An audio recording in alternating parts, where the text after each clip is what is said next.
Goa Organics వారి skin care, hair care, wellness products కోసం AP, తెలంగాణలో డిస్ట్రిబ్యూటర్లు కావాలను వివరాలకు స్క్రీన్ పైన ఉన్న నెంబర్కి కాల్ చేయండి. సో ఈరోజు తమిళనాడు పరిసర ప్రాంతంలో నైరుతి బంగాళాఖాతంలో ఉపరితల ఆవర్తనం ఉంది.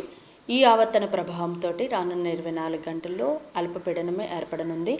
ఈ అల్పపీడనము బలపడి మరి 24 గంటల్లో వాయుగుండంగా మారే అవకాశం ఉంది. ప్రస్తుతం అండ్ అల్పపీడనంగా మారిన తర్వాత ఈశాన్య దిశగా కదులుతూ మధ్య బంగాళాఖాతంలోనికి వాయుగుండంగా మారే అవకాశం ఉంది. వాయుగుండంగా మారిన తర్వాత కూడా దాని యొక్క గమనం అనేది ఈశాన్య దిశగా కదిలే అవకాశం ఉంది. దీని ప్రభావం వలన మన ఆంధ్ర రాష్ట్రం మీద మాత్రం తేలికపాటి వర్షం మాత్రమే ఉంటుంది.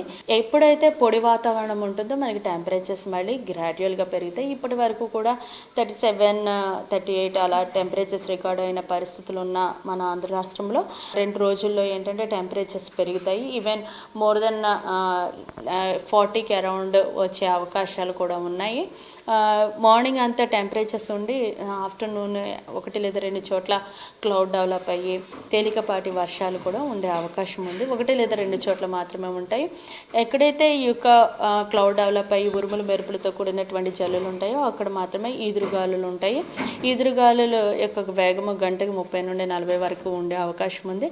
రానున్న 5 రోజులు కూడాను ఈ యొక్క తేలికపాటి వర్షాలు 1 లేదా 2 చోట్ల ఉంటాయి.